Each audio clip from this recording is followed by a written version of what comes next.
All right, let's get right into it. Today, we're looking at a piece of poetry that's so much more than just a poem. It's a historical record, really. A monument made of words, standing up against an official order to just stay quiet.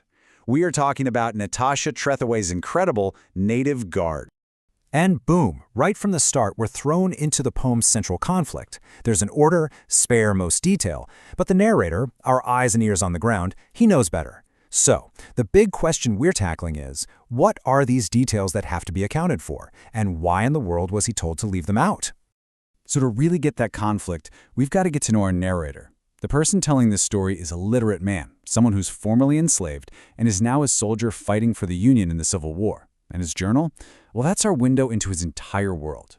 And you can just see the contrast here, can't you? It's so stark. On the left, his past life was all about life itself, studying birds, taking care of gardens. But now, on the right, his new reality is all about death. He's tending graves on a place called Ship Island, and he describes them as mounds like dunes that shift and disappear. What a powerful image.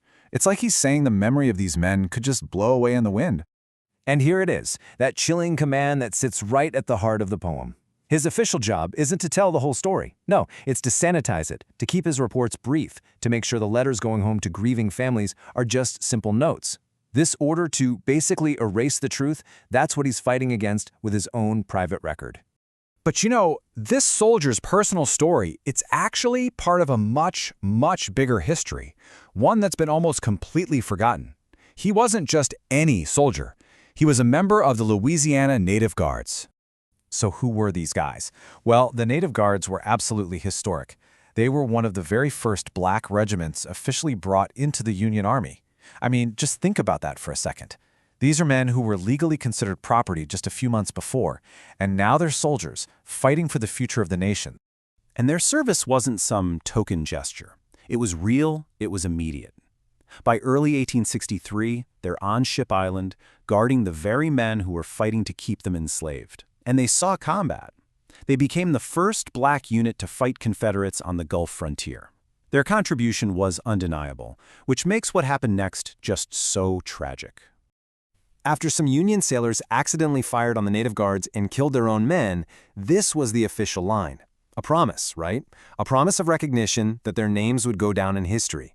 But this quote, it just throws a spotlight on the massive gap between what was promised and what actually happened. Okay, so this is where that original order to spare detail starts to look really sinister. You see, it wasn't just about sparing a family's feelings.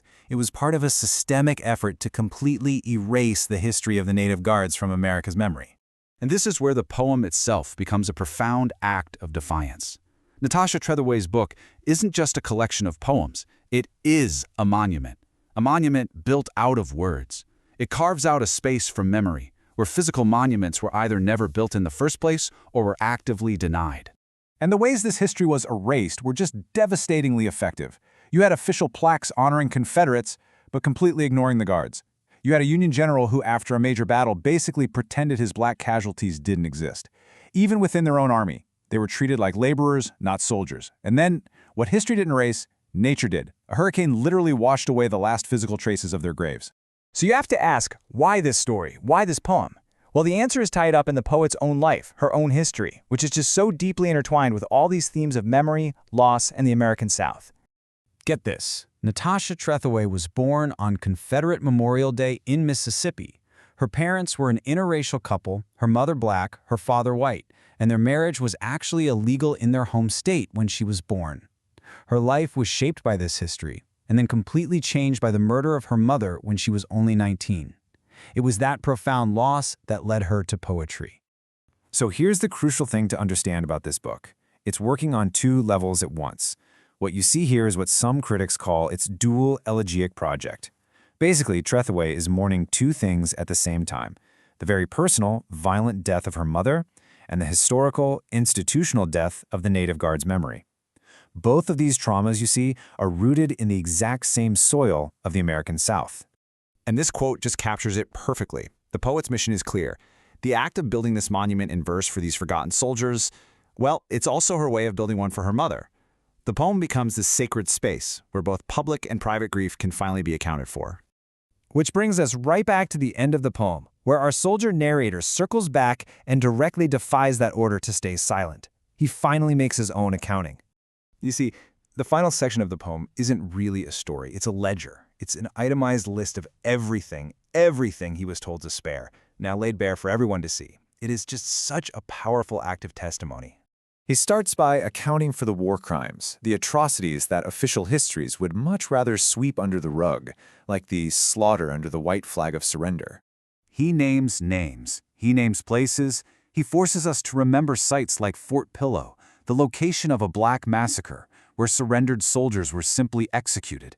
He accounts for the theft of their identity. Their new name, the Corpse d'Afrique, was designed to take the native from our claim, essentially turning them into foreigners in the land of their birth. And he demands we remember the human cost, the deep physical and psychological trauma the survivors carried with them. That phantom ache he talks about, it isn't just for a lost arm or leg, it's for a lost history. And he ends with this unforgettable image. History is literally buried right beneath our feet. We are walking on a scaffolding of bone, and we just choose to forget. The poem then ends with its very first line, but this time it's not a question. It's a final, defiant statement. Truth be told, the truth is out. And so that really leaves us with this one final thought. The poem isn't just about a soldier rejecting an order. The poem is the rejection. Just by existing, by being filled to the brim with the very details it was forbidden to include, it becomes the ultimate act of accounting. It's a monument of truth, built right where history tried to leave a blank space.